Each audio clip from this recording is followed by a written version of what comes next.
Telling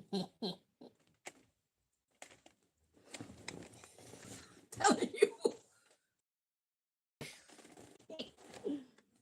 Yeah. Shit. Quicker you get back to your job, quicker you'll get rid of my face from this realm, this news realm.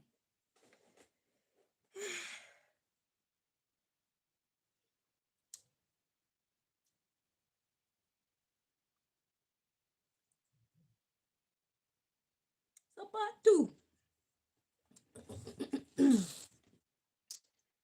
Let's see.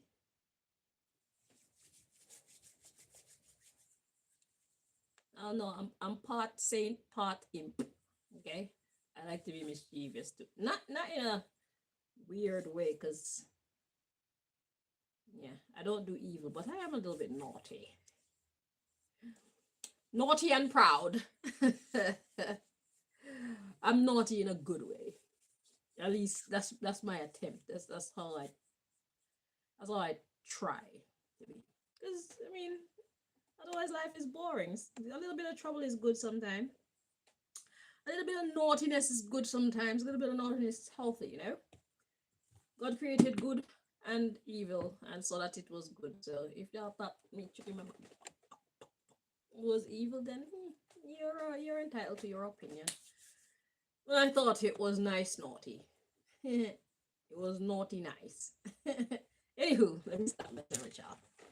Let's get into this. So, yeah.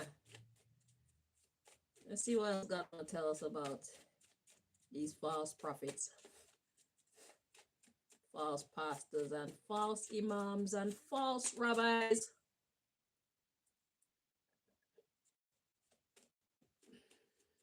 False Rastafarians.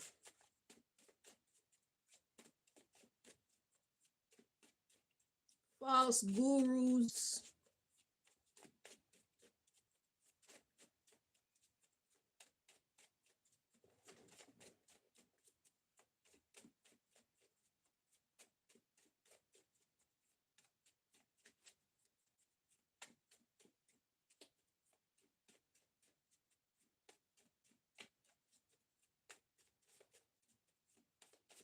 Listen, my first profile picture on this channel was me in a swimsuit. So that alone should tell you who I am. Okay? God is responsible for all this niceness I call a body. Okay? So I'm going to show what my God gave me. You understand what I'm saying? Shit, I'm a woman of God, but I'm sexy. Okay? I am pleasing to the eye. Okay? It is the glory of God on me. Okay? Shit. Y'all need to get real. Being a man or woman of God, there's nothing wrong with you taking care of your body and allowing it to become the best version of itself that it can be. Being a woman of God or a man of God don't mean that you should walk around looking like a pauper and looking like you're lost and disheveled and no. When God is the God of style, God is the God of creativity, God is the God of great health, God is the God of beauty. Are you mad? Shit, I'm not here to satisfy your understanding of what godliness is like. I have a personal relationship with the divine. God made all of this. God programmed this, and God saw that it was good.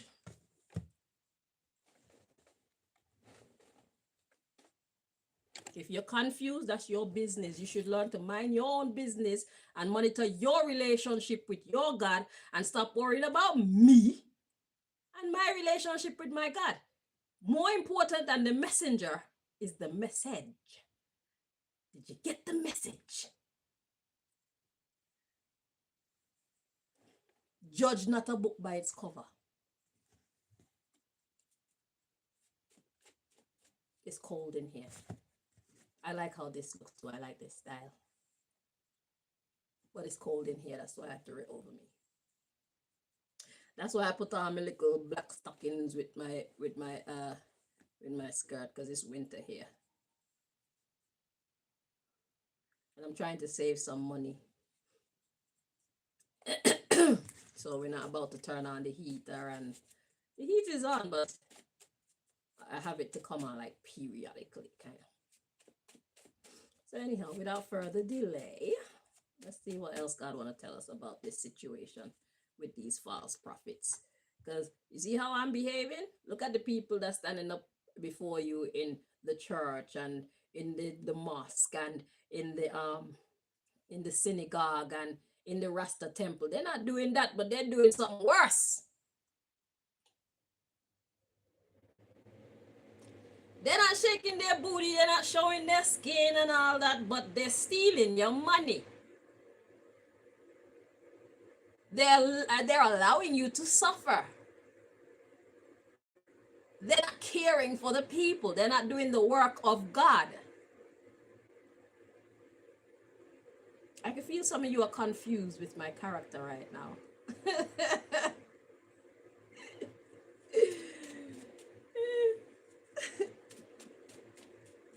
Did you get the message? That's the real concern here. It's not about the packaging. Did you hear and understand the words that are coming out of my mouth?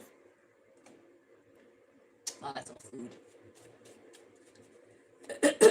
Our relationship with God is a personal one, because God makes us exactly how God needs us to be, so that we can reach out to those who God is trying to reach to.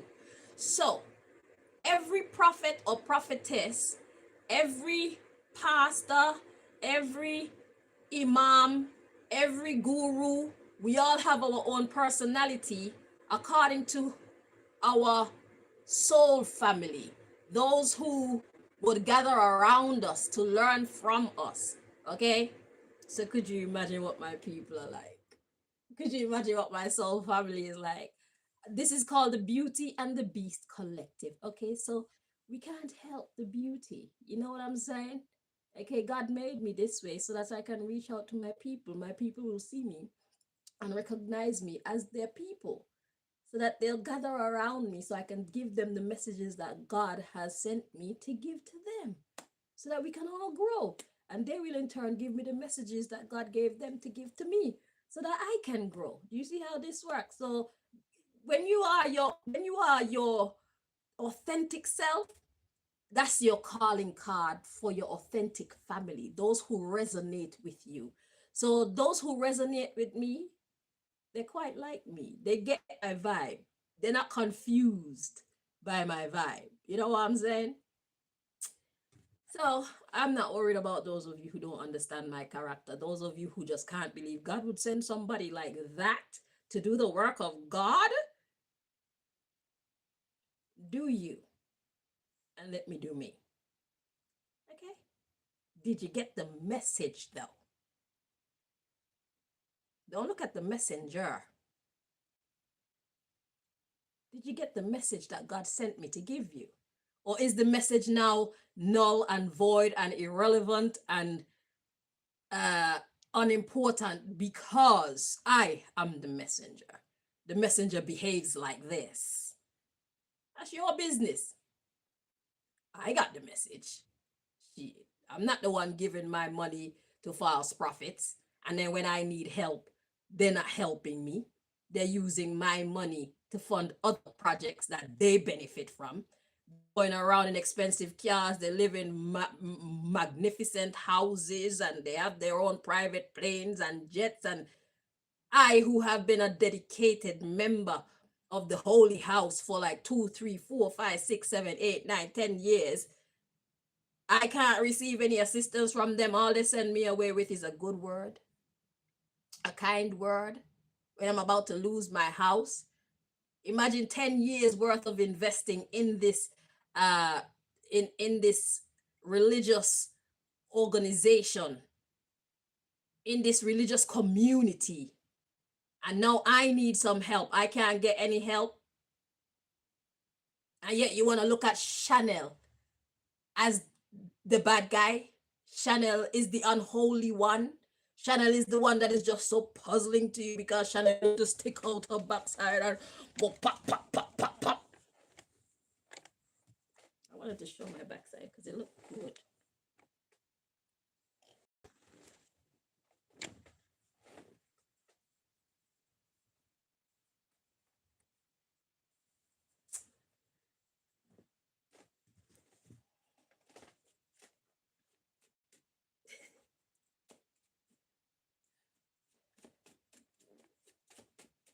I'm going to be who I am. You're either going to accept me as I am, or you're going to deny everything I say, and you going to get messed up because you didn't take the message, because you didn't like the messenger. That's your business. That's a you problem. Okay? Take me as I am. And what the Bible said, come as you are. I come as I are. I like me. You don't have to like me. I love me. Shit.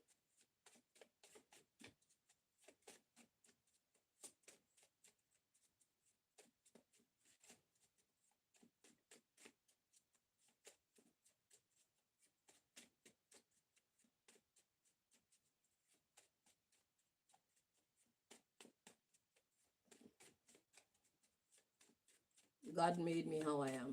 When God's ready to change me, God will change me. In the meantime, we like this.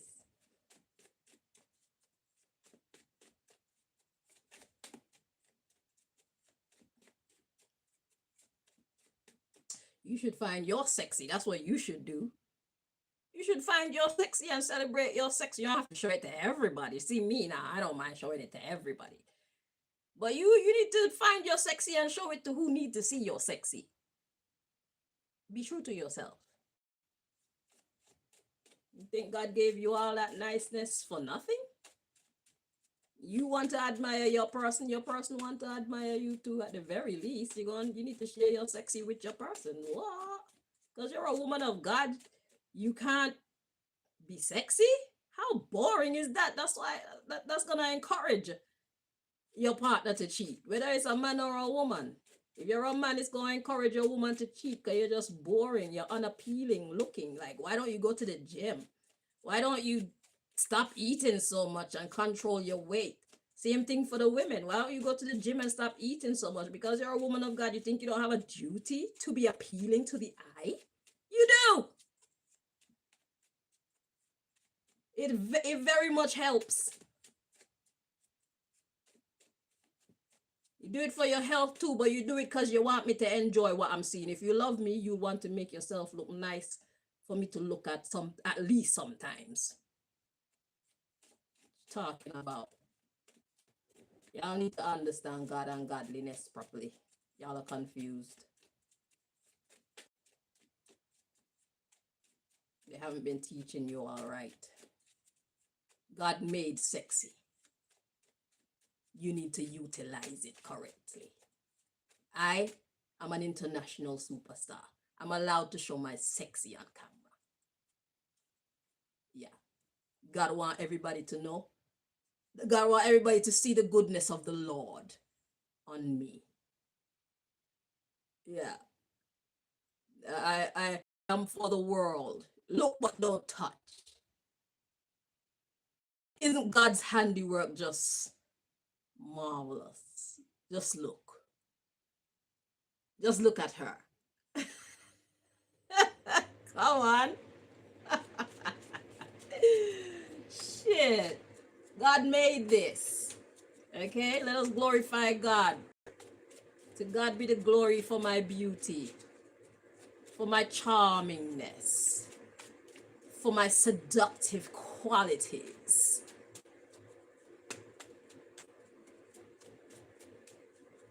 God gotta grab somebody's attention somehow. And when they come here and they hear what I'm talking about, it's like, oh my God. Yeah, gotcha. You thought you were coming to watch a woman of the world, didn't you? We tricked you. We look like people of the world, but we are of the house of the Lord. And proud. We look better than your devil women, don't we? I know. The best of both worlds. You can get eye candy and you don't even have to defile your soul to enjoy it. Isn't that just wonderful? Tell me that's not a slice of heaven on earth. I know it's a slice of heaven on earth. You come home to your godly woman or your godly man and they're just like scrumptious to your eyes. It's like, oh, ah, you know you're blessed. Yeah, God was looking out for you. Shit. Let me be wonderful, let me be gorgeous, let me be sexy, let me be seductive. And then let me talk to you about God and godliness and righteousness and integrity and intelligence, and self-confidence and making the world a better place. Yeah. All by design. I will be who God has called me to be. Many of people have tuned into my channel just because I be making myself cute sometimes. I don't do it all the time because I don't want people to look at me like that's all that I am. But I do make sure that I spruce myself up and surprise them from time to time. Then I just crawl back under the rock from whence I came. A little baggy t-shirt or a little shabby this or shabby that, not looking pristine and all of that. But sometimes I hit hard, like today.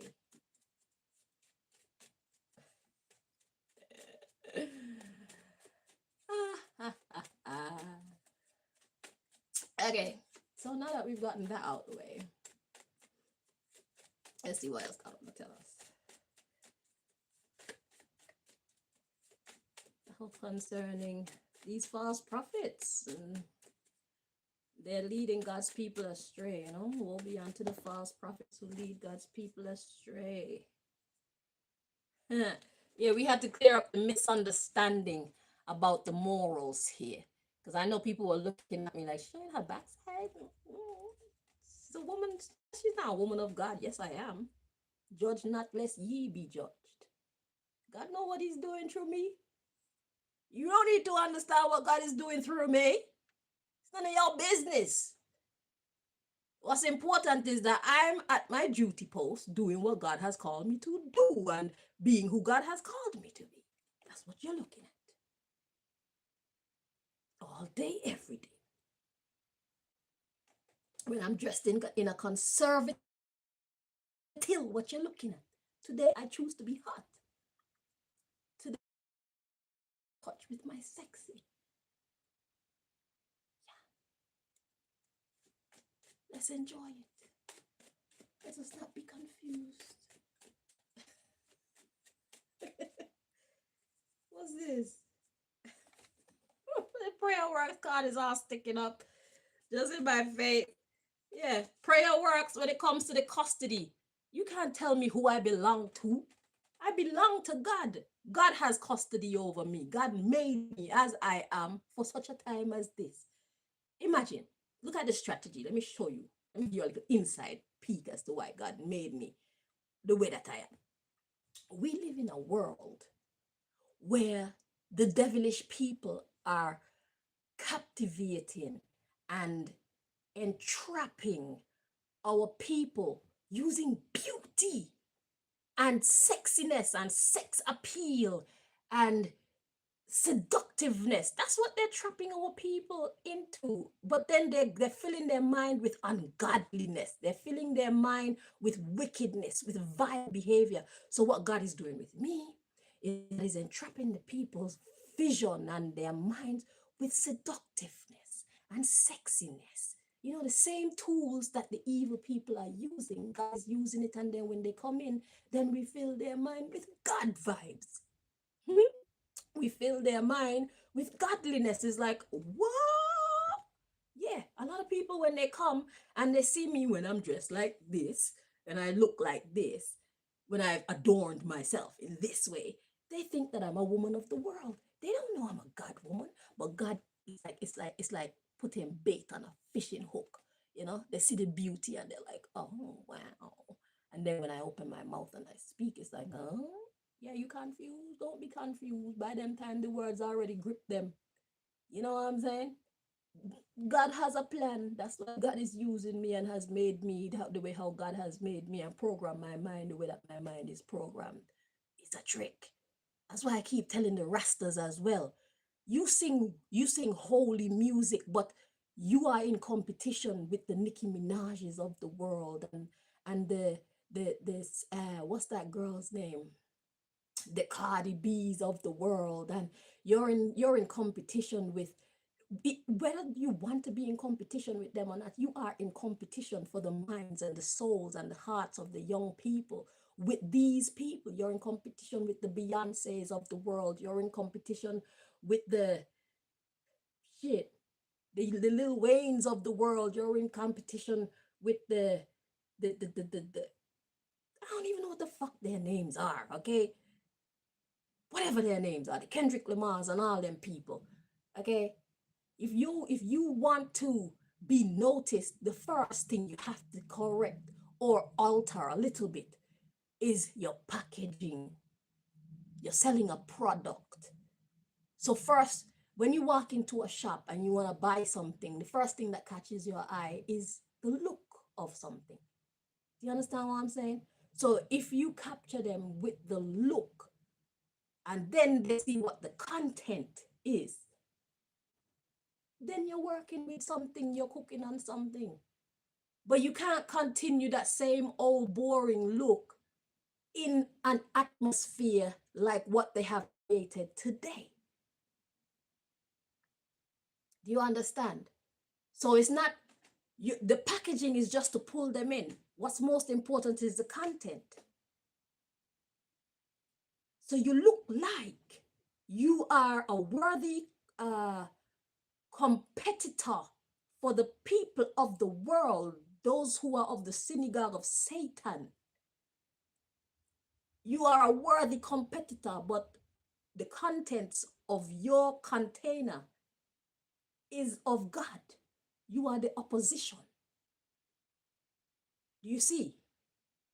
You don't see what I just showed you, then you're not meant to see. But if you just saw what I was trying to show you, then you are blessed. And see if you can use that to help somebody else to see the maneuver. Okay? Yeah, there is sex sells. You have to decide how far you want to go, but it's not going to kill you to use their weapons against them, because they're using sexiness to lead our young people astray, away from God, away from godliness, away from correctness, away from a bright future, because it only leads them to destruction. So how are we going to compete with that? How are we going to entice our young people to walk away from that? We have to have something that is equally powerful, and then show them the contents of our character. If you don't understand what I'm saying, you're not meant to. If you do, good. But there's method to the madness. That is me. I don't mind showing my body. I don't mind. It's fabulous. God is good. As far as I'm concerned, these people aren't gonna pull all of our people away with their devilish ways. Shit. You can look like this and you don't have to do the drugs. You don't have to be a scammer. You don't have to be having children with men to make money off of that, what's that thing called, child support. You have to live them kind of stupid ways. That's devilish vibes. You can look like this and be full of the Holy Spirit. You can look like this and take your instruction from God Almighty. You can look like this and be a woman of dignity inside and out. A woman of class. I look like this, but a man can't say them all touch this. I've been celibate for 14, I keep forgetting because I don't even pay attention, but I think it's like 14, since 2011, 12, 13, 14, 15, 16, 17, 18, 19, 20, 21, 22, 23, 24, 25, 26. Oh, going on 15 years I haven't had sex. I've kept myself to myself. Can't nobody worthy. Nobody worthy of this body. That's how special I am. That's how I see myself. Shit, you can look, but you can't touch.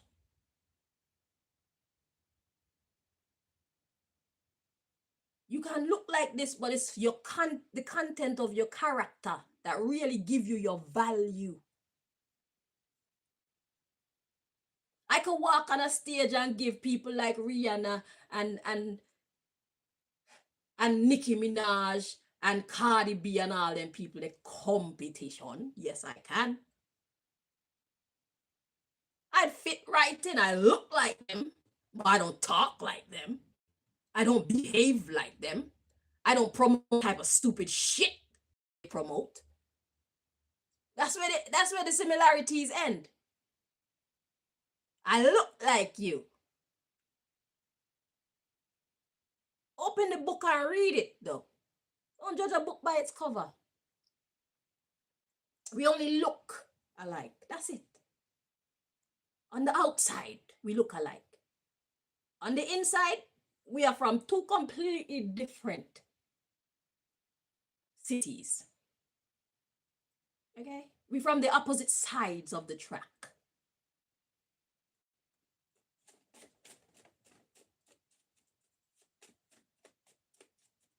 And that's why it's important for me to be how I am and be who I am. Because the content of my character, it shows people that you could be your finest to yourself, but you don't have to act like a hoe. You don't have to be a thief. You don't have to be a murderer. You don't have to be a liar. You don't have to be wretched. For the Lord knows the ways of the wicked, and they'll be cast away. Lord also knows the way of the righteous, and we will be like trees planted by the rivers of water, whose fruit shall come forth when it's time.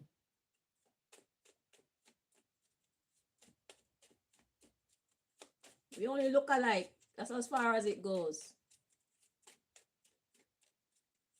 Shit, my heart.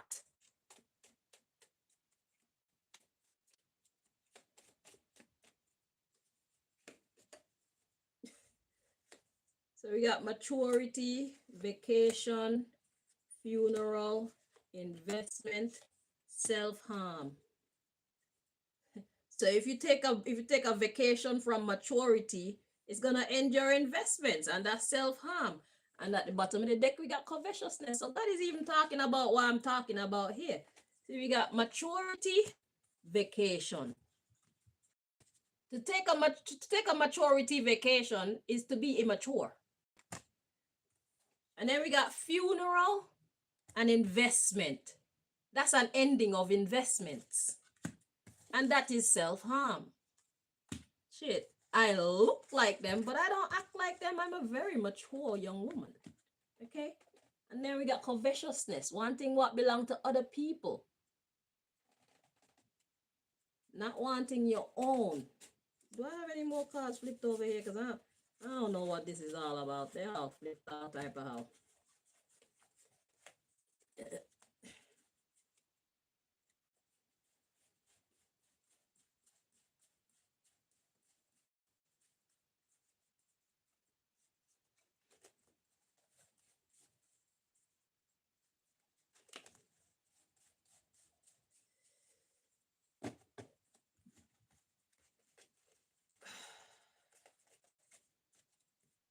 Yeah, man. I got every good thing that they have and none of the bad vibes. Everybody wants a sexy woman. Every man wants a sexy woman that he loves looking at. Everybody who go and have sex with their partner, they want it to be a great experience. So what, as a woman or man of God, why should I see myself as being any less? Why should I attain anything less?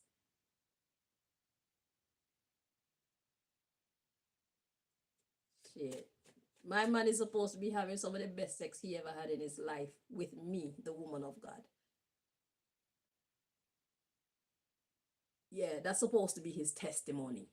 All them little Jezebel couldn't compare. That put women of God in first place where we're supposed to be. We are the best experience you ever had. Don't get it twisted. All this talk about good girls are no fun. You need to shut up. Talk for yourself. That don't apply to me.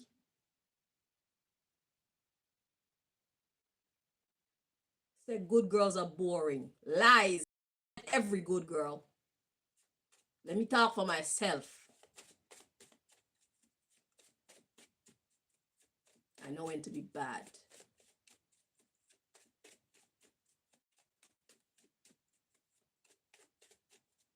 Y'all need to sort your lives out. Redefine godliness for yourself. Let God teach you what godliness for you look like, so you can be effective in your ministry. You can be effective in the example that God wants to use you to be for your fellow men and fellow women. Are you understanding me?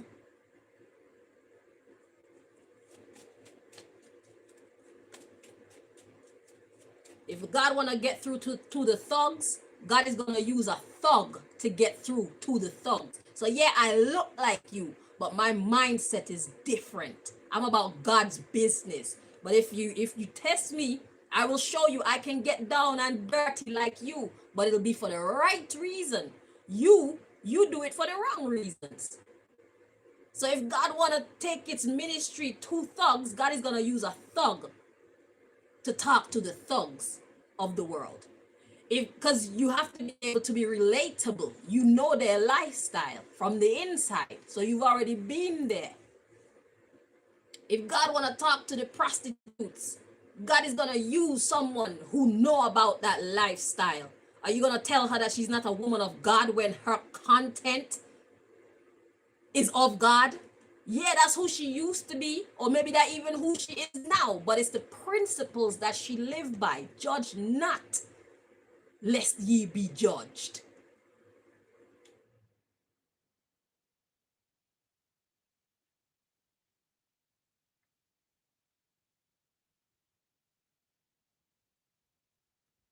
If God want to talk to the politicians, God is going to use a politician who knows better, a politician who is after God's heart to talk to the politicians who are after the evil. Yeah, I look like you, but I don't act like you. I don't make decisions like you. We look alike, that's where it ends. That's why God said, test every spirit.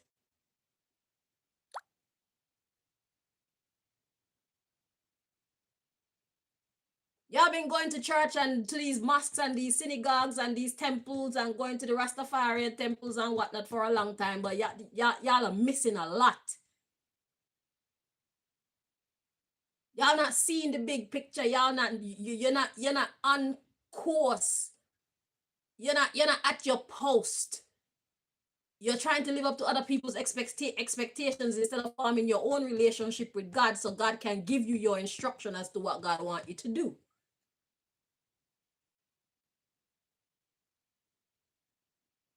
We are not here to be understood by others. We're here on God's mission.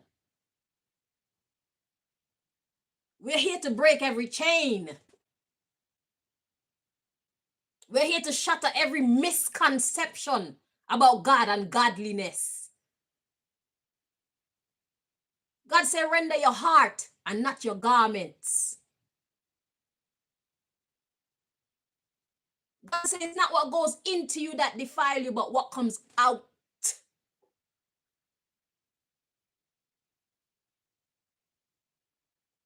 Yeah, I look like a woman of the world, but I don't promote that stupid shit that they're on. I'm on something completely different. I'm on God's business.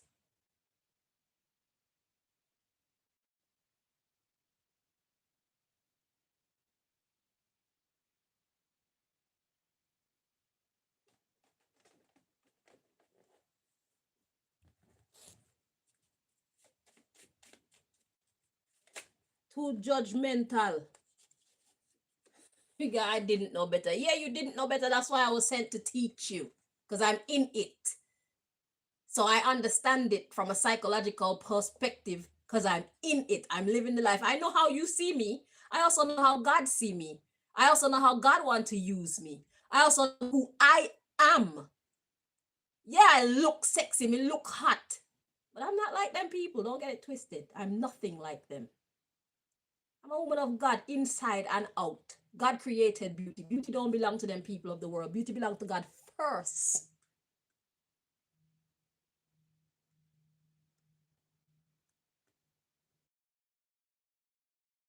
Yeah, you didn't know any better, so now you're listening. God sent me here to teach you, to remove the chains that's over your brain. Remove the cloud that's misting up your eyes. That's why evil keep winning, because they got good people under a spell. Oh, to be holy, to be a woman of God, you have to act like this. You have to look like this, or else they call you a backslider. Yo, that's your opinion. I am not who you say I am. I am who God says I am. I have a relationship with God. I don't care about your opinions. And I'm going to block you out and do what God called me to do. And your words are going to fall on deaf ears. Because you're going to see me being effective because I know the formula. I see what God is using me to do. I see why God made me look like this, why God made me carry myself like this, why God made me behave like that. I know what God is doing.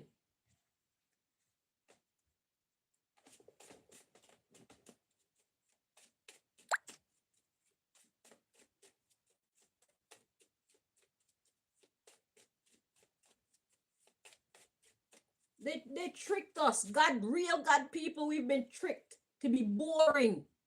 We've been tricked to be they held us down with our thinking and the way that we express ourselves so that we're unappealing to the public. They have taken away the magic from us. They've taken away the power from us and left us just with the holy word. But it's not enough to just have the word. Packaging have to be saying something too, like how you gonna catch their attention in the first place.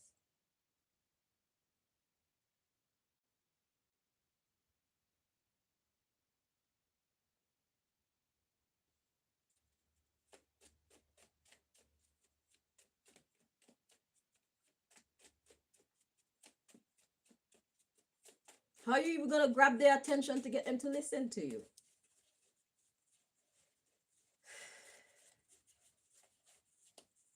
I just saw another card flipped over. I know I see a card. Confession card flipped over. Family. I can smell this person again. Every time I'm doing a video, you show up. Who are you? Why can I smell you? Who are you? Why you keep showing up in the middle of my videos? You're not telling me who you are. You're coming kissing me on my cheek. You fill up my lungs with your cologne or whatever that is. And you won't tell me who you are. Who are you?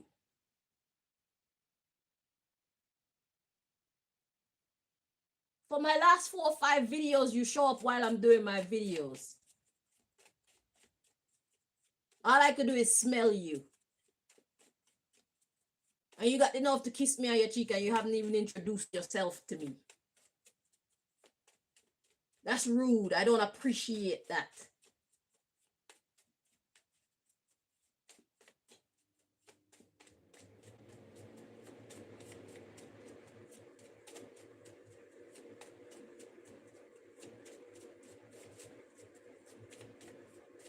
Somebody keep using their magic showing up in my personal space. And they don't even want to. So cycle end pop out. Yeah, it's time for you to stop. Don't come back here if you're not gonna introduce yourself to me, tell me who you are, release your identity to me, and get my permission to be in my space. You are not welcome here. What's at the bottom of the deck? Stubbornness of the elder. So yeah, you're not welcome here. Don't be stubborn with me.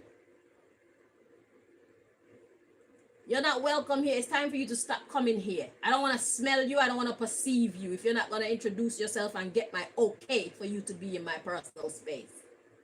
Please and thank you.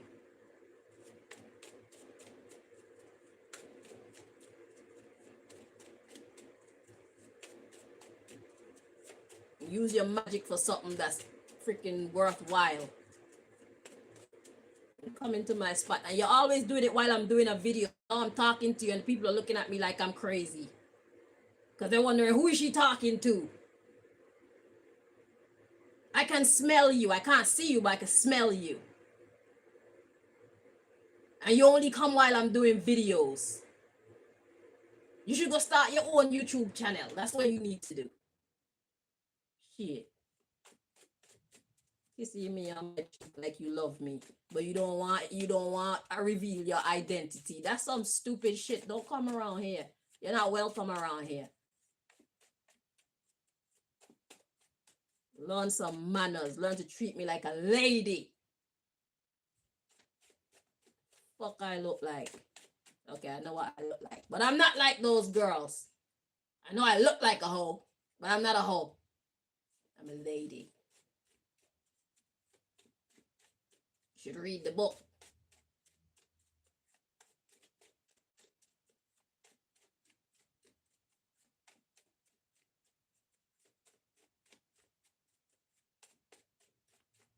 So everything that was said on this video so far, you needed to hear it. So don't think that I'm here and I'm wasting time.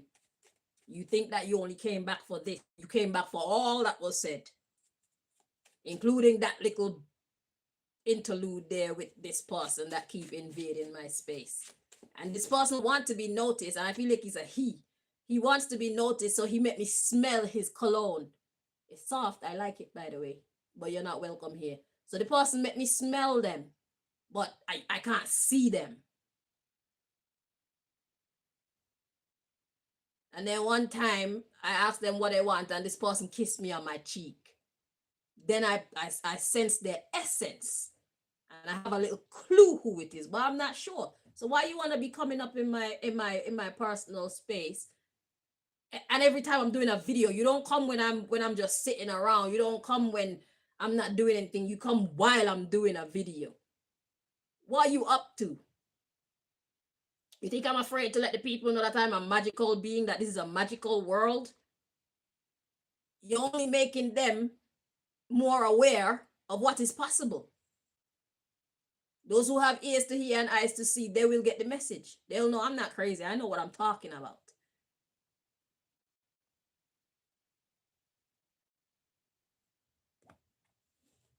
Jesus turned water into wine. Moses hit the rock and water flow out of the rock. Moses threw the rod upon the ground and it turned into a snake. All that is magic spoken of in the Bible. God parted the Red Sea for Moses and all the other Israelites to go through on dry land. That's magic. So if you think I'm crazy, then you're crazy. You missed all the most important lessons in the book. You're missing vital lessons in the book. They're doing magic throughout that whole book. Jesus spoke to the banana tree and the banana tree crumbled and died. All that is magic.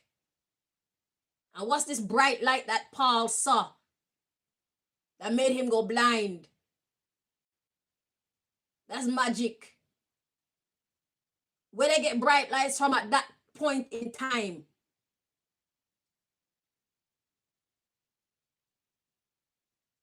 How did Noah know that he's supposed to build a boat? Because the rains are about to come. That's magic.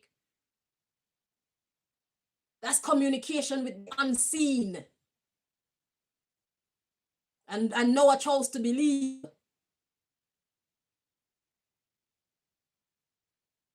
So if you want to call me crazy for me talking to this person that's making me smell them but not see them, then you're crazy. You're underdeveloped. Okay.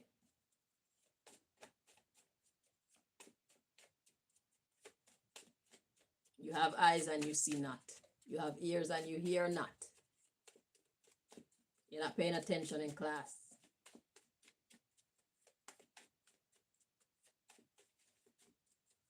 You can't win at life when you don't even know what life is about.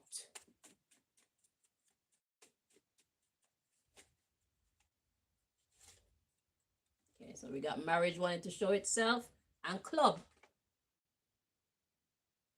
Partnership with clubs. Let's see what's coming behind club. Okay, so we got separation, marriage, and club. Some kind of belonging is gonna be brought to an end. This is about religion and morals and all these things. So yeah, like I was saying in the last one, it's time for you to put an end to your relationship with your holy house if you're supporting them and they're not supporting you. It's a lost cause. It's better you take your 10%, your tithes, and put it in a private account that will benefit you and whoever else you can bless with it when you need it to. It's time for you to break up your partnership with your holy house if your holy house is not treating you like a partner.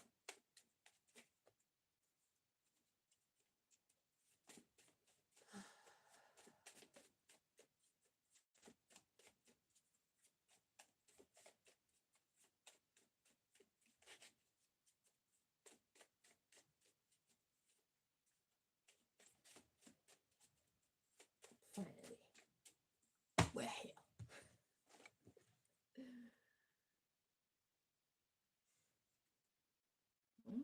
Interesting.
Okay, so the subject matter, we got inheritance.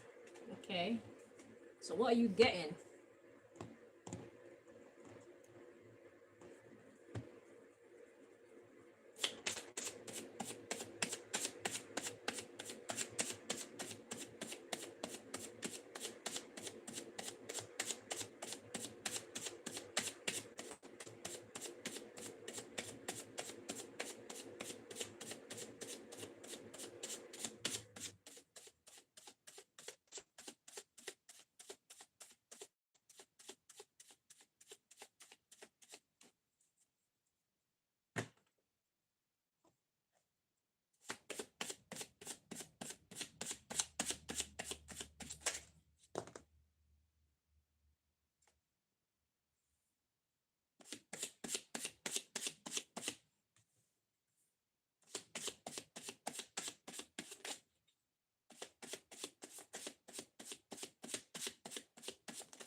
Okay, let's check this one. The wedding landed in the reverse.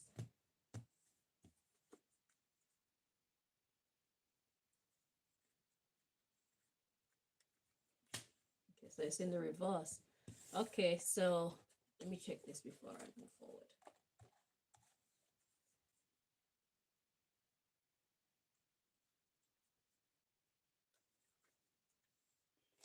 And this one.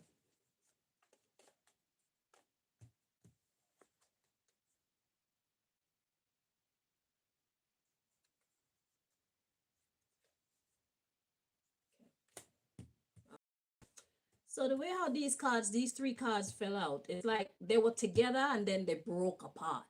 Okay. So we got the favorite in the reverse and wedding in the reverse. So when it's talking about marriage, like we saw in the last video in the shuffle. So what does that mean? So the favorite is like somebody who is pretending, or somebody who's been led to believe that they're the favorite. They're not actually the favorite. And then they think that they're in partnership, but they're not. So I'm guessing this is talking about the false prophets. Like I was saying when I at the end of the last reading, is God don't want them. You're sitting in the congregation seeing them as being higher than you, as being more favored than you. But it's not about how much money you have. It's about how your heart pants after God. It's about how dedicated you are to God and God's cause. It's about how obedient you are to God. It's about how much God can trust you with its secrets, with its mysteries, with if God bless you financially, can God count on you to help to look after the people? That's what makes you qualify. That's what truly makes you the favorite. Okay, so this part of the message is about seeing these false prophets and the real prophets. Okay, the fact that they got more money than you, they got a bigger church than you, they got more people in their congregation than you, don't make them more legitimate than you. God placed you higher than they are on the hierarchy of importance. It doesn't. The fact that you don't have as much money as them, it don't mean that you're lower than they are. God value you more because you're more sincere. You're not using God's word and God's identity, God's image as a business to fatten your pockets. You actually care about yourself, you care about God, and you care about your fellow man and fellow woman. That makes you higher in ranking, in spiritual ranking, than every mega church leader that's fake. Every mosque leader that's fake. Every Rastafarian leader that's fake. Every Muslim leader that's fake. Every Indian leader that's fake. You have to see what God considers as important. God's value system. You need to be able to see the situation from God's value system.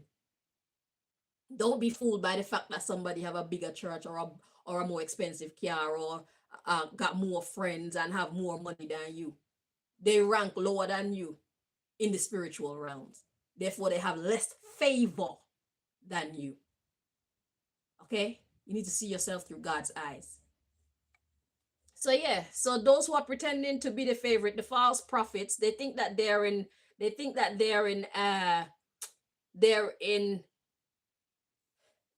agreement with the heavens, but they're not, because of their morals, the content of their character. Let's read on. So we got disownership of the club. They need to let go of their club. Their club of cheating, adultery, and infidelity. That's basically cheating. You know you don't belong over there. You say that you belong to God, but yet you give you are more allegiant to the ways of the world. You say that you're a man or woman of God, but you're more allegiant to the ways of evil.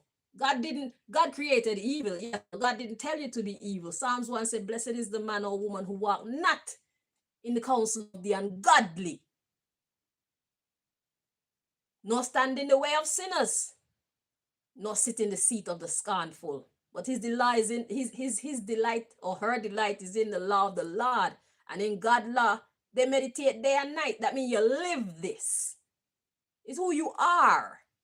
You are a woman of God or a man of God. You don't pretend to be for a couple of hours and then behind the scenes you're dedicated to evil. God created evil, but God created evil for us to use to our defense, not to offend. Our mean streak is as a form of protection for us. It's not for us to use it to overpower other people. Our cleverness is to be used to help us to stay on the right track. It's meant to help defend us. It's not meant to be used to overpower other people. They're using their power wrong. They see that they have the power, the gift of gab. They see that they have the type of face that people could recognize and respect as a holy face. You know, they know how to emulate that image, but their morals, they're not who they're presenting themselves to be. And God said they need to let go. They have a club that they this is what they do, this is who they are. They have a little secret society just like every other secret society. The church people, the mosque people, the temple people, the synagogue people that are doing evil behind the scenes, they got their own little private parties where they go and they laugh at the congregation. Yeah, they laugh and they compare and see how much did you get to swindle from your flock this week. They compare notes. Yeah, that's what they do. And God's watching them. And God is saying, y'all need to stop it. So let's see what's behind inheritance. The underlying issue is inheritance. Inheritance, generational blessing, self-employment. It's a business. But if they were doing it right, it would still be a business. The self-employment gonna come to an end. That's their inheritance. So for them and their lack of morals, for them pretending to be godly men and godly women, God is about to shut things down. Their self-employment is about to get shut down. They're supposed to be teaching people and bringing people closer to God. Instead, they're causing people to doubt God. They're causing people to hate the holy houses. They're causing people to turn to the world for guidance. You know, they're causing people to believe that God is powerless. But nah, it's because you're looking at the wrong people as examples of God on the earth. Don't get it mixed up. Okay? You need to test all these people before you decide to believe in them. Okay? So, yeah, we got separation. The cycle is starting now. Misunderstanding, child custody. So this is the flock. They're supposed to be taking custody over the flock. They're supposed to be able to help the people. All the money that the members are bringing into these holy houses, they're supposed to be able to look after them, but they don't. Misunderstanding child custody when it comes to their faith. They're making people misunderstand the church, making people misunderstand the mosque, making people misunderstand the temple, making people misunderstand God because of their lack of morals. They pretend to be godly. They pretend to be in partnership with the heavens, and they're not because of their morals. That's what separates them from the heavens. It's your character. The word Christian. If you're a person who do music, you're called a musician. If you're a person who, you know what I'm saying, that IAN means like. or of that thing. So Christian is to be like Christ. These people are not like Christ. They're pretending to be like Christ. Christ walking and flip over all the tables. But instead, these are the ones who are imposing taxes and taking the people their money. Christ would walk into their churches and flip over the tables.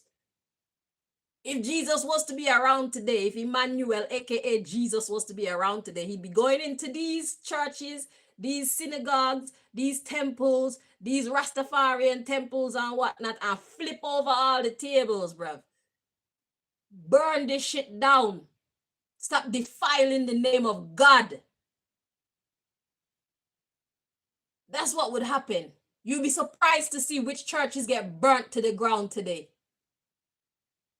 Because those who are running them, they're so good at pretending to be godly. God knows who they are in the dark. That's why God sent me to talk to them today. Misunderstanding child custody and faith. They're mixing up. They don't know that if they really look after their congregation, they're really going to get blessed. Their generational blessing is to look after the people of the church, look after the people who come to the temple, look after the people who look up to them to get some kind of glimpse of God through them. It's because the people thought that God was with these people why they joined their churches in the first place. So the people are looking for God. But then when the people look closely at these representations of God, they see the devil. And then that just put a lot of people off of God altogether. It make people scared. There's a punishment for you. The punishment is for your self-employment to come to an end. You're using the church as your place of business. That shit is gonna come to an end. So if y'all think that y'all can kill me for talking to the people and showing them the truth of the matter and telling them to stop supporting these churches and these synagogues and these temples and these gurus and these rastas who are not supporting them, God isn't going to give you the power to kill me. So you can take your fake godly ass someplace else. Find another day job. Because your money's about to dwindle. The people can see you clearly and they're not up for your bullshit anymore. You've had your fill. Now the shit is over.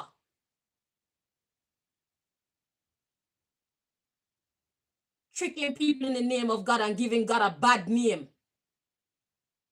You're out of order. And it gives me pleasure to be the one to come and tell you this. And you can't do anything to me. Because God will not allow you. Now, how many people are afraid to come and actually give this kind of message? And have the cards or some kind of physical representation to back it up. This is no joke. Thus saith the Lord.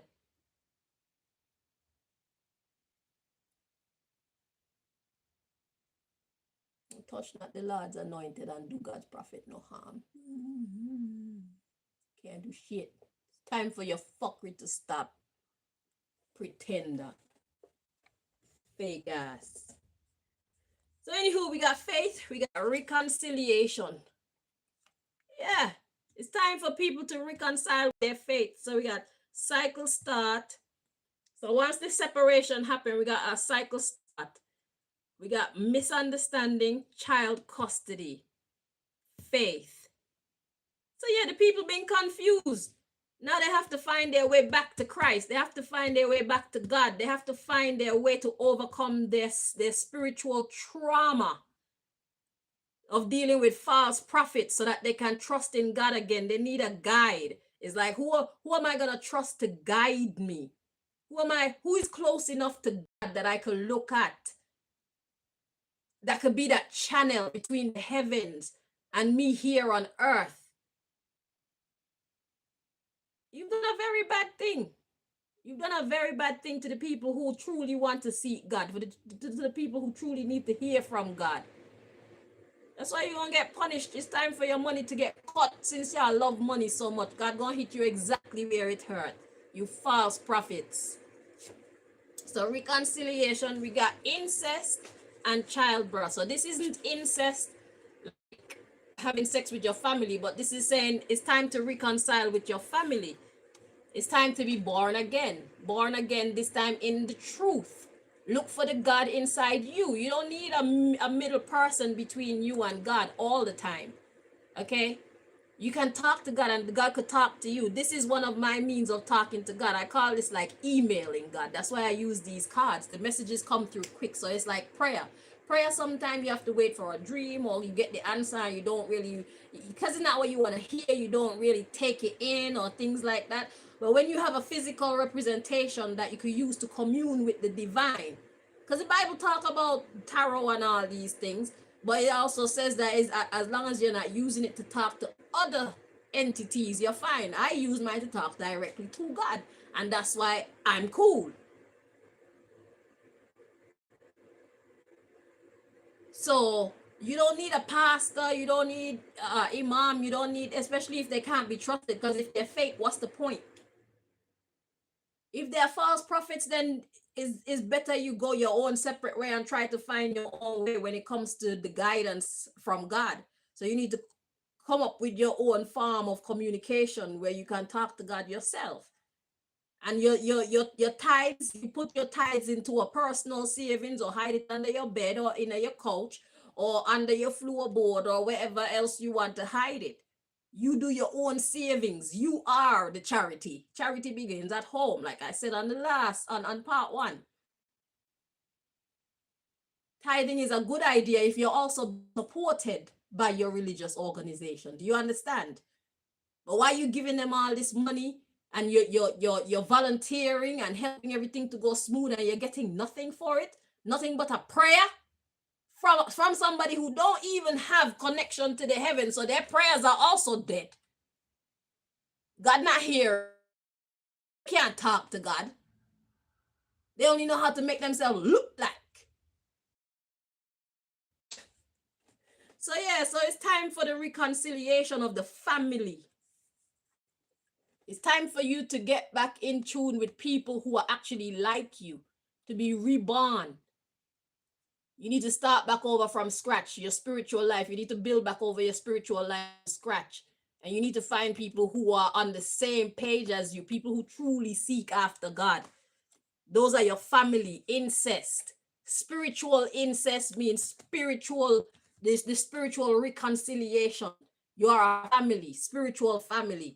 So childbirth, and that's your freedom. So to begin again, building your spiritual family, that's your freedom. Yeah, they're gonna call you the black sheep, they're gonna call you a backslider or whatever, but it's an investment. They don't need to understand you and where you're going in your godliness, because you know that where you were, they're fake anyway. So it's an investment in your culture. You're trying to cultivate a relationship with the divine for real, because you've already made the mistake, foolishness of your youth. You thought that you found somebody whose heart was truly with God, that you could watch and see as an example, a living example, a walking example of Christ here on earth, or Muhammad here on earth, or whoever the other holy people are from the different religious sects. Okay, people are looking for that person. People are looking for the representation of that person here on earth. And maybe that representation is in you, but you've been giving the credit to somebody else because you think that God has favored that other person because they have more physical possessions than you. But God isn't about physicality more so than spirituality. So you need to look at your morals. That's how you know where you stand in the sight of God. That's how you know where you stand when it comes to having the favor of God on your life. It's your morals that earn you the favor of God. God said, this is a man or woman of integrity. And so your blessings come to you according to that.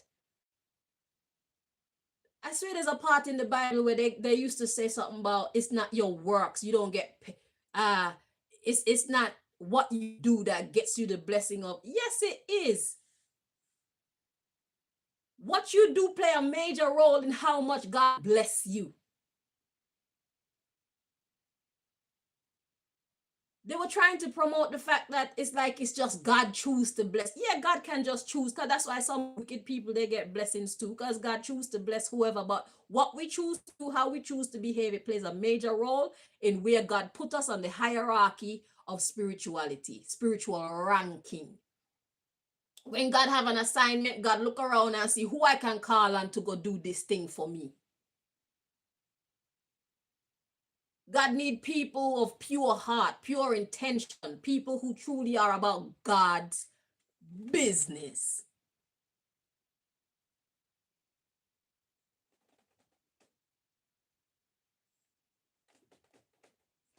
So yeah, the foolish of foolishness of your youth, you were betrayed.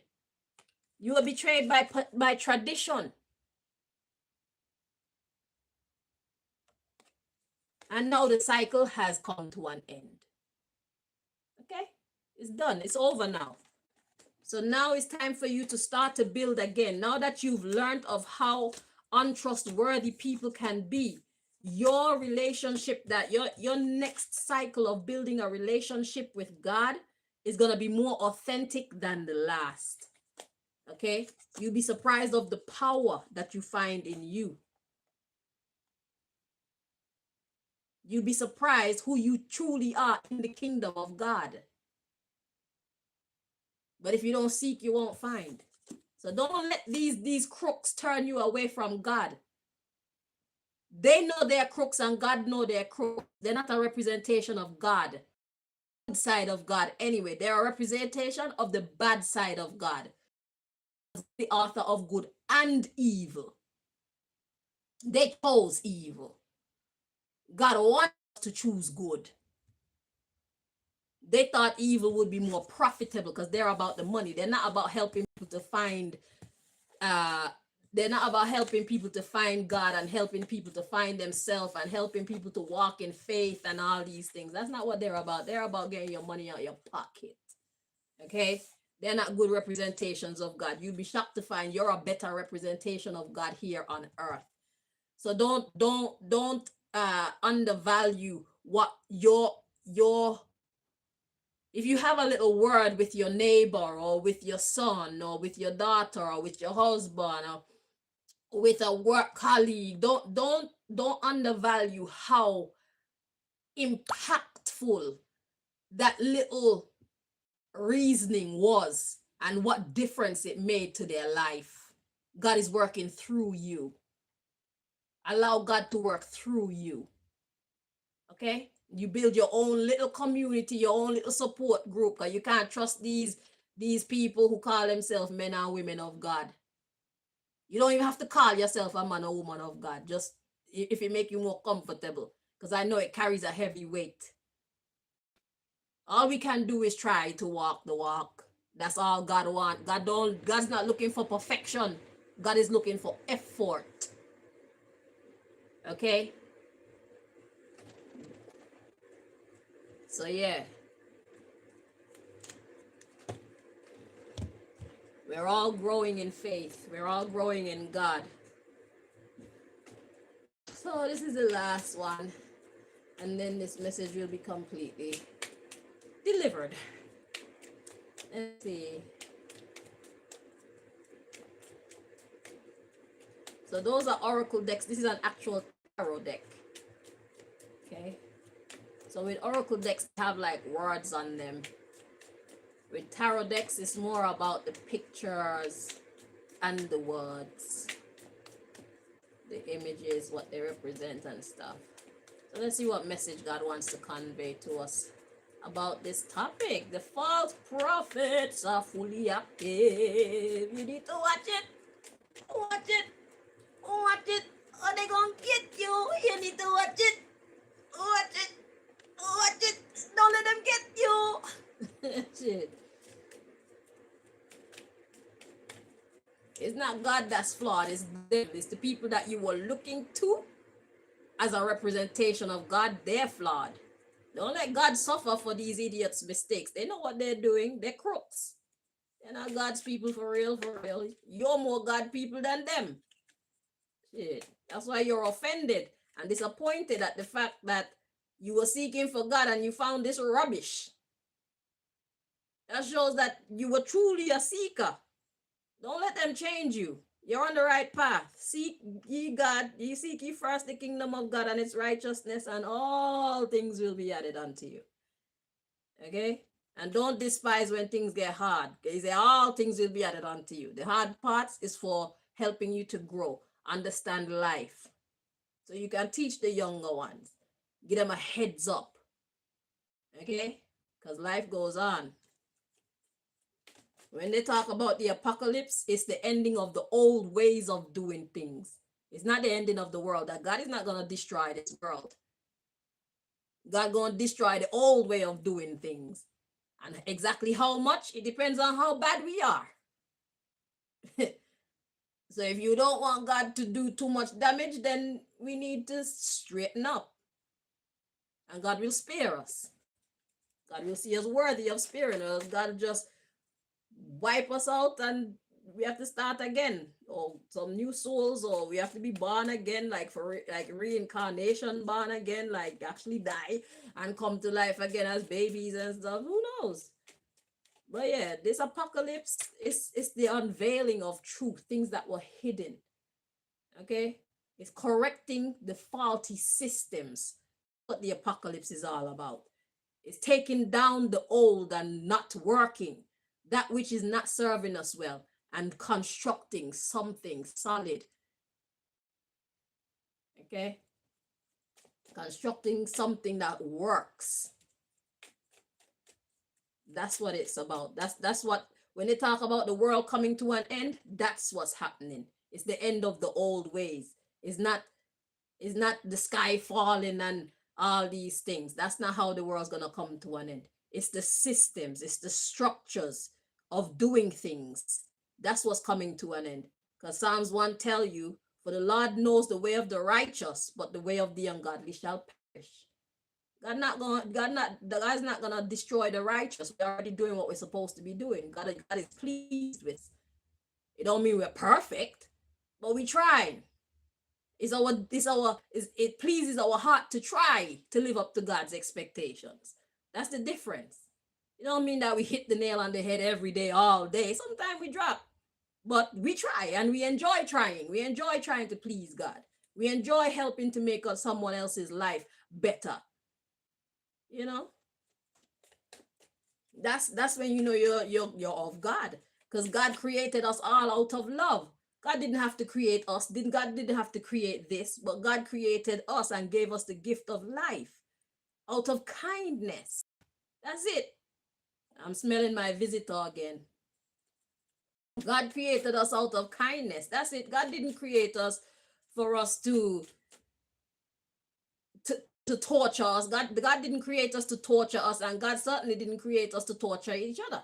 I mean, we could do that if we want to, but then when we have to pay the price for our evil doings, then we can't complain. God made it. God made creation. God made us, and God tell us, okay, this is what you should and this is what you shouldn't do. If you do this, this will happen. If you do that, that will happen. The Bible, somebody was explaining the word Bible to me as an acronym, and the letters, I don't like what they said. To me, they mix it up a little bit, because the Bible is like basic instructions before living earth. They said, when they were teaching me, they said basic instructions before leaving earth. But I'm not going anywhere. I'm living here. So if you read the Bible, it give you instructions, or the holy books. It give you instructions on other how to live life and avoid some of the mistakes that people before us have made. That's what these holy books are about. They're books. It's like our elders talking to us, telling us how the world works, what they learned about creation itself. That's why they took some of the books out the Bible, because it was so in depth, because different people had different experience and they wanted to share, and it made it into this big collective of writings. And the people who found it and decided to give us the information back, they gave us what they want us to receive.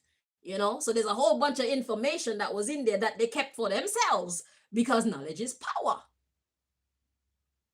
You see it? So that's why some of the books of the Bible are missing. It's our elders, the people before us. They were trying to teach us. They were trying to be guides for us. They were trying to help us to not make as many mistakes as we would if we have no kind of knowledge at all what this is and what is possible and what's not possible and how to treat each other and cause effect and all these things. That's what the holy books are really about. It's like the instruction manual, but they took out a lot of it. I mean, everything could not hold in a book because life is so vast that you can't, there's no one book that could hold everything. When you thought you've seen it all, God revealed something else to you. So, but they try to leave knowledge with us on what they experience, what they know. You know what I'm saying? The rest of it we have to figure out for ourselves. So we're gonna have to make some mistakes and learn from our mistakes and all these things. But that's what the Bibles and the Quran and all these other holy books are for. It's good for giving us like a heads up. It's like our elders talking to us about life experiences and working with God and the effects of different scenarios in their lives. Like Solomon had God knows how many women. Samson decided he gonna allow himself to be tricked by a woman. How many men have a story like that? David, he was a king and he misbehaved badly and God punished him. He saw a woman he wanted. He had the power to send the woman's husband into battle, allowed him to get killed so he can have the woman, because he couldn't have the woman if the man was still alive. But God saw his iniquity. God saw his ruthless behavior. God saw him break spiritual law. God's like, that's disrespectful. So for you doing that to her, because he didn't think about how she would hurt for losing her husband. She got her husband because she wanted to be with him. He didn't know what plans the woman had for her husband. Maybe the woman is waiting for her husband to come back from battle so they can finally start a family or whatever. You know what I'm saying? But David was so selfish. He just decided to use his power and make things happen. And he thought that he was being clever. But God was like, no, you've broken the law. Okay? Yeah, you write your own laws down there on earth, but I have my own that you need to acknowledge as well. And I'm going to punish you for what you did, so you'll know never to do it again. Our elders left us teachings to hopefully help us to avoid dropping into the same pitfalls that they fell into. They're like, try and get clever in life because you're going to get your ass tapped. God is going to whip that ass. You're going to pay cause and effect. Acknowledge spiritual law. Okay, you can make up as much rules as you want, but there's some other rules that govern your rules. Some other rules that override your rules. So don't think that the laws that you make here on earth is final. No, there's something greater than you that he set the rules. Okay, those rules are final. That judgment is final. Okay, that's how this works. Let's get back to reality. That goes for all politicians and all other secret groups, smaller groups and bigger groups that make their own rules to their own private organizations and think that that is the law. Nah, man, God has principles and laws too that override all your rules. Anytime your rules that you make for your organization is in conflict with the rules that God created for creation, you and God have a problem. So don't try it. I can tell you that now. God said what it said. Okay. Because your rules only have power if the people that you're telling it to, if they give power to it. Remember that. And there are people, rebels out there like me, who decided if your shit is in conflict with God's shit, then I'm going to say fuck your shit because I'm going to fuck you up to get my justice. You understand? So don't try it.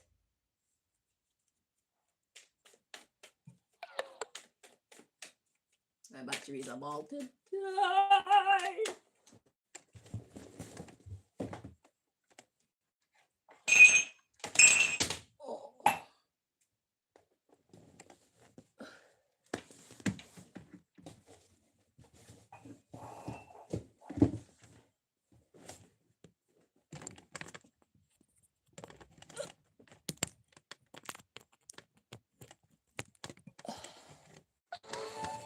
Okay, let's get this last message so I could go do something else with my life.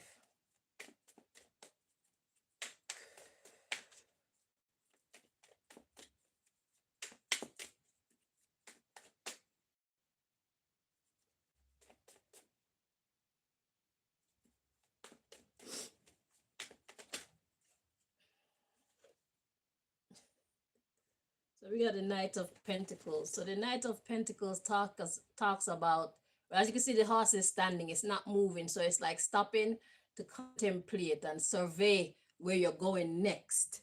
You know, stopping to contemplate before you make your next move.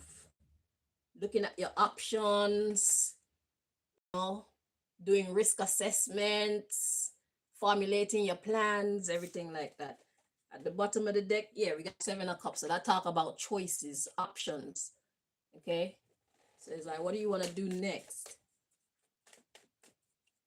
To stop and think for a moment.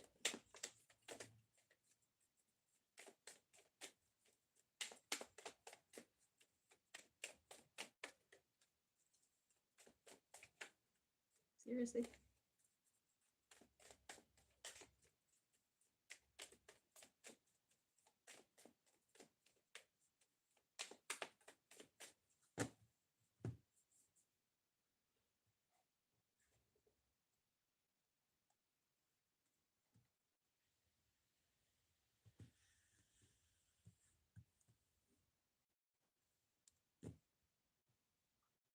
God said it's time for change. That's why I'm here. Y'all can't do shit about me telling the people to stop supporting you. Fucking thieves. Calling yourself preachers. Calling yourself men and women of God. You're false.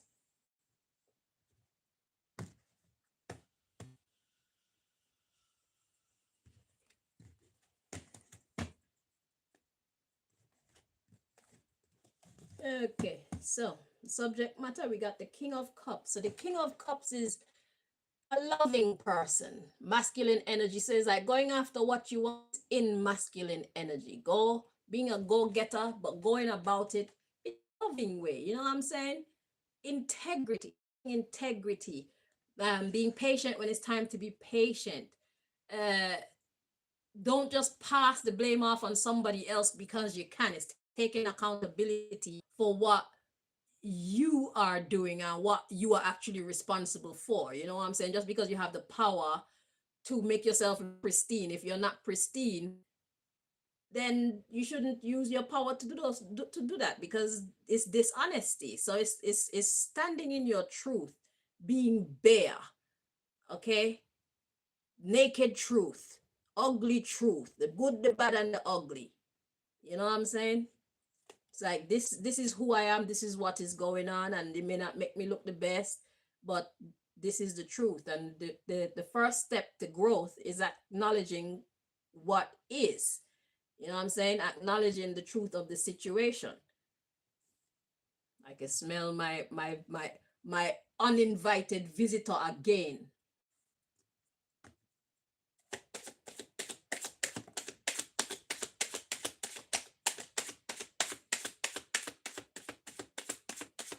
You're annoying.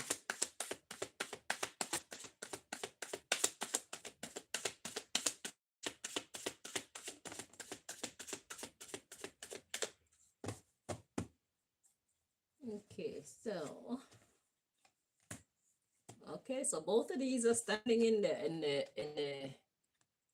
reverse, but I'm gonna check them to see if we should be interpreting them that way, okay, just to make sure.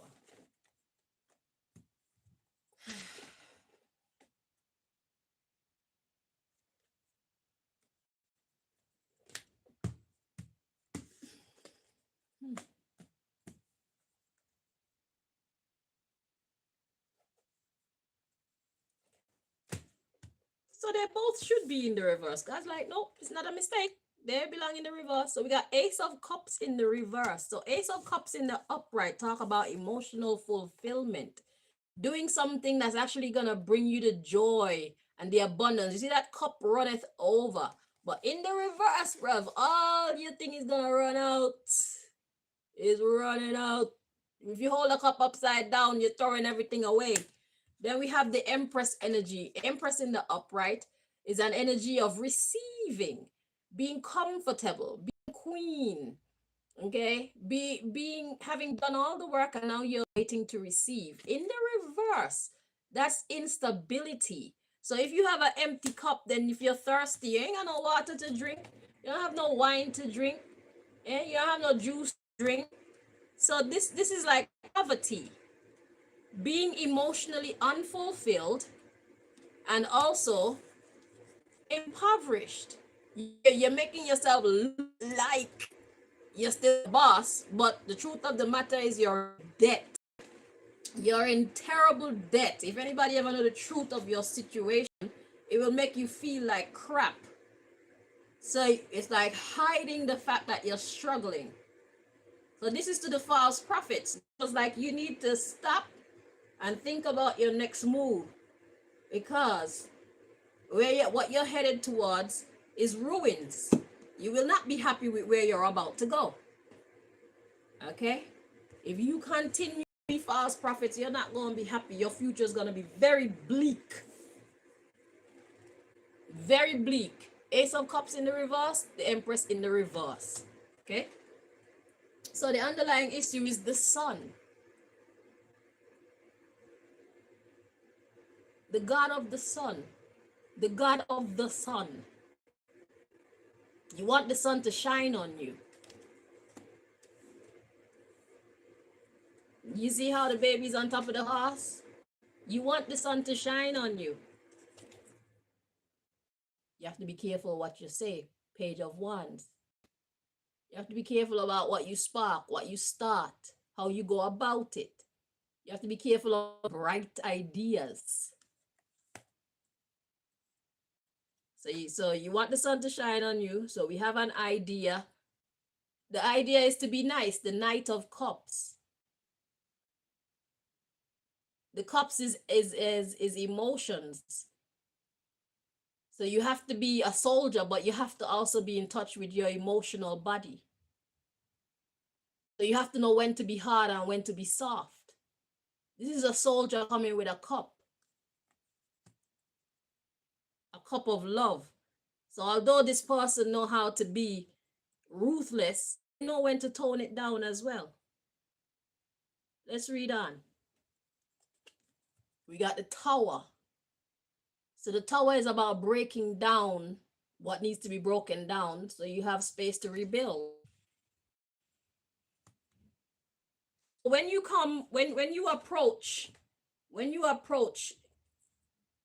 approach your fortune with the right energy, you want the sun to shine on you.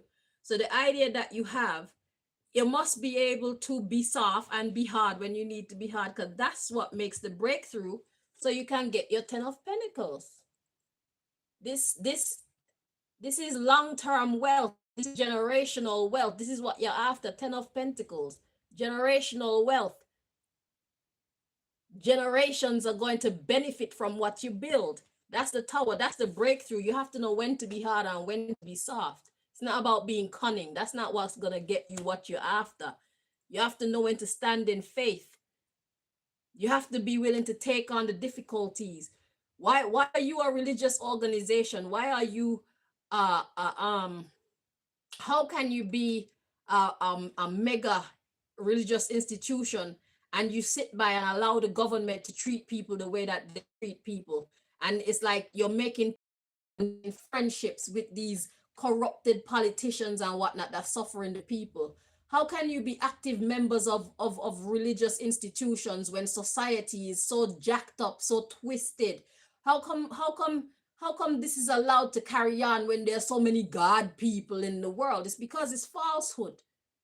There's no real God power around here because nobody's really promoting godliness around here. When you live in a godly nation, you can see it. You can see it with your own two eyes. You experience it.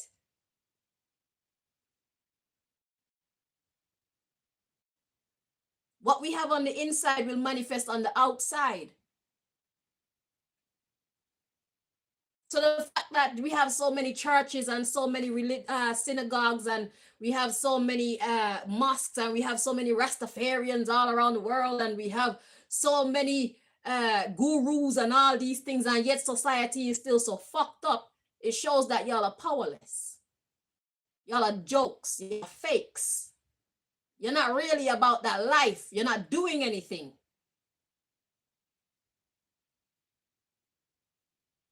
So you have to know when to stand firm in God, and you have to know when to be soft as well.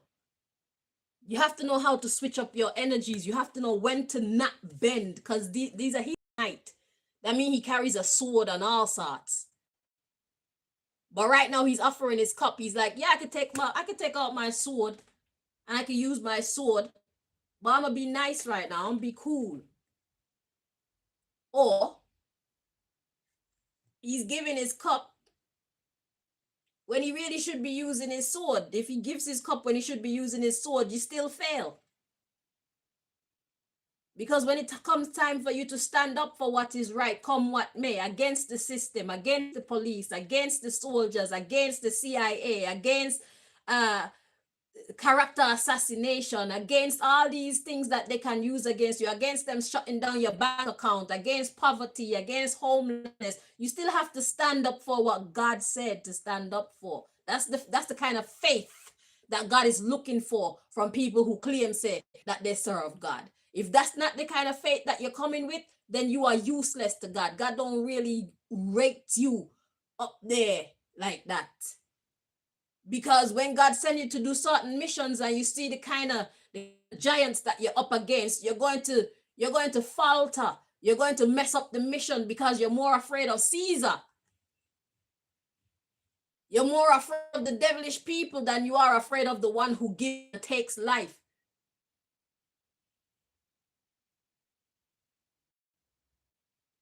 These people can't kill you if God don't want them to. And if God want them to, you already offered your life up so that God can do with it whatever it so will. And whatever God take from you, God reimburse you anyway. So you can't lose with God. It's just that when you're in it, it's challenging. It could be intimidating, but that's why faith exists. So you have to understand what living for God is all about. It's not an easy journey. When you say you live for God, you get the biggest fight in the whole entire world. It's like the whole world is telling you, prove it. So people think that living for God is such an easy thing. People who truly live for God is the strongest people in the world. Because you have to come up against all type of madness, and the groups that rise against them are like yay big. If it wasn't for God on our side, we'd be finished. That's how you know you're living for God. When you start living for God, God's enemies become your enemies. God's enemies is the government. God's enemies is the secret societies. God's enemies is the magicians and the voodoo priestesses and the voodoo priests and all these kind of evil people. People who hate good. That's God's enemies. The wickedest, vilest people that could think of the most nasty things to do to you. That's God's enemies. When you say you want to live for God, you're saying that you're willing to walk through the fire for God because God is worthy. That's what you're saying. A lot of y'all ain't ready to walk that walk. Because y'all don't have no faith in God. You remember the story about Abraham and Isaac when God told Abraham to take Isaac into the bush because God was asking Abraham to sacrifice his son Isaac. And Abraham went. People think that this is a crazy scripture in the Bible, but if God want to test your faith, it's like, how far are you willing to go? Because I think that the story goes that Isaac was Abraham's either only son or something like that, and Abraham really wanted Isaac, and finally God gave Abraham this son, this heir, and then God wanted Abraham to take him to the bushes and sacrifice him back unto God. And Abraham did it. Do you think Abraham passed the test? Well, he was, and let me take that back. Abraham, he was willing to do it, but when he was about to do it, God stopped him. So if God was testing Abraham, and I do believe that that's what that is, it's a test. Do you love the things that I give you more than you love me? That's the test. But Abraham proved that, Lord, say that this is how it's meant to go, then this is how it's meant to go. Because I'm here to be perceived and received and understood by people. I'm here to serve you because you gave me life. Without your permission, I wouldn't even be here to be able to see the grass or look at the beautiful blue skies or enjoy the beauty of the stars in the skies or take in fresh air in my lungs or eat any of the foods that it starts with you, Lord. I trust you. That's the kind of faith that God is looking for. So yes, it's a crazy story. But when you look at it from a psychological and spiritual and ideological perspective, that's a real soldier. Abraham was really a soldier for God. And that's the same one that God multiplied. God says, see, for what you are about to do for me, because you are willing to do that, because you trust me that much. Your sons, they can't even count your children, Abraham. Father Abraham had many sons had Father Abraham. I am one of them, and so are you. So let's just praise the Lord. Yeah, God multiplied Abraham. The sons of Abraham, the children of Abraham, the nations of Abraham. God made Abraham's name great. So it's like God was willing to, God made him believe that it was going to take the one from Abraham. But Abraham trusted God so much that Abraham was like, Lord, if you say so, then that's what we're going to do. And God is like, okay, for your faith in me, I'm going to give you blessings till your cup runneth over. Y'all need to understand God. Y'all don't get God. Y'all think you know God. Y'all don't know God. And then y'all look at other people and y'all judge them off for all kind of little silly things. Like how they dress and how they talk and how much money they have. It's not about that. You have to read the book. You have to read the book. God wants us to do the right thing. Stop being crooks. It's not more profitable than standing up in the fire for God. Stop being weak. Stop bending to the enemy. They're not more powerful than God. If God be for you, it is more than the entire world coming together against you. I am living proof of that. Anybody who knows my story know that I am living proof of that. So God wants everybody to find their place in the kingdom. Stop giving your power away. Stop devaluing yourself. If you know that you hold God in high esteem, God holds you in high esteem. If you know that not only in words, but in deed, you hold God in high esteem, you have proven it. Then God holds you in high esteem. You need to understand your place in the kingdom. Know your place in the kingdom. It's not about how much money you got in your bank account. It's about how effective your ministry is, how effective your word is, how effective your example is. It's about your morals. What do you stand for? Are you living how God asks you to live? Do you believe that living how God asks you to live or asks us to live is actually the best formula for life? You should. God made up the game. God is teaching you the rules of the game. People wonder, why am I so powerful? Why am I so protected? It's because I do the right thing. I'm a shoes. They call me a goody two shoes, thinking that's going to offend me. But I will make some t-shirts saying I'm a goody two shoes and proud. So fuck off. Don't get it twisted. I'm a goody two shoes and proud. Yes, I try to do the right thing all day, every day. Because to Do otherwise is uncivilized.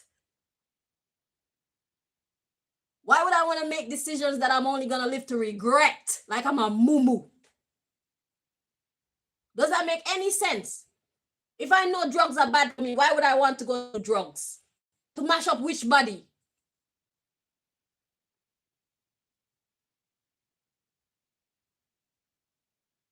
If I know that a man or a friend or a family member is bad for my health because they are betrayers, they don't really love me for real, why would I want to be around them? It's called self-preservation.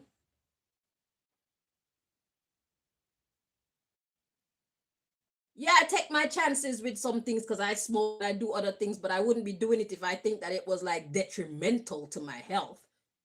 It's good to be a little bit bad, because what's the point in living life if you can't live the life that you want to live? Life is a gift for you to do with it whatever you so will, but you have to be sensible about what you're doing because everything comes at a consequence.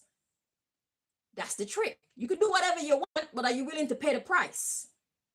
Be willing to pay the price, and then you can let it rip. Because if you're willing to go stealing other people's children and selling to traffic rings, then you must be willing to have somebody steal your children or somebody that you love and sell them into a sex trafficking ring. Do you see how that works? So what you don't want for yourself, make sure you don't put it out into the world, because it is going to come back. Seed, time, and harvest. What kind of seeds have you planted in the past? That tells you what you can expect to come back to bite you in your ass in the future. What have you done in the past? Expect that to come back and meet you in the future. How have you treated people in the past? Expect that to come back to your door in the future. People gonna treat you like that so you can wear the other shoes to see how that shit feel. Then you're gonna learn your lesson. Do you want to try that shit again? Y'all need to understand. Stop pretending to understand God and life and actually truly get to understand. Because if you don't do it right, you're gonna lose. You're gonna keep losing, and then you're gonna keep blaming God when it's not God's fault. Take accountability for who you choose to see as a role model, how much credit you choose to give or not give yourself, how much credit you choose to give or not give someone else. Take accountability and be true to yourself so you can win life, or else expect to keep on losing. That's it. Thank you so much for watching. Till next time, my darlings, you take care of yourself and each other. Because above all else, the first law that God wants us to pay attention to is love. God is love. Let us all love when we can. Sometimes it's time to love others, but sometimes it's time to love ourselves first. Sometimes it's time to sacrifice our happiness for somebody else to be happy. Know the difference and make the shift. Know when to take out your sword, know when to look for a cup. That's how you win at life. You cannot run from the fire when the fire comes. You're meant to go deal with it. How you gonna hide your face when it's time for battle?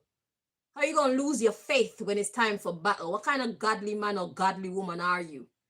How you gonna go turn to thievery when God tells you to stay away from thievery because you want to be able to live grand? You don't have to be getting it through thievery. You could be honest, you could have integrity and have a lucrative business and live grand without having to step on anybody, without having to break any spiritual laws. It's possible. You need to find the formula. Find the formula and let God be proud of you. Live a life that God is proud of. That's the objective in a life. Live a life that is pleasing unto God. That's how you win. God is the referee. God is the game master. God is the rule maker. God is a rule breaker. That's why we get miracles. You don't have to see how God gonna do it for you. Just know that God gonna do it. Because God is for who is for God. Until next time. Bye bye.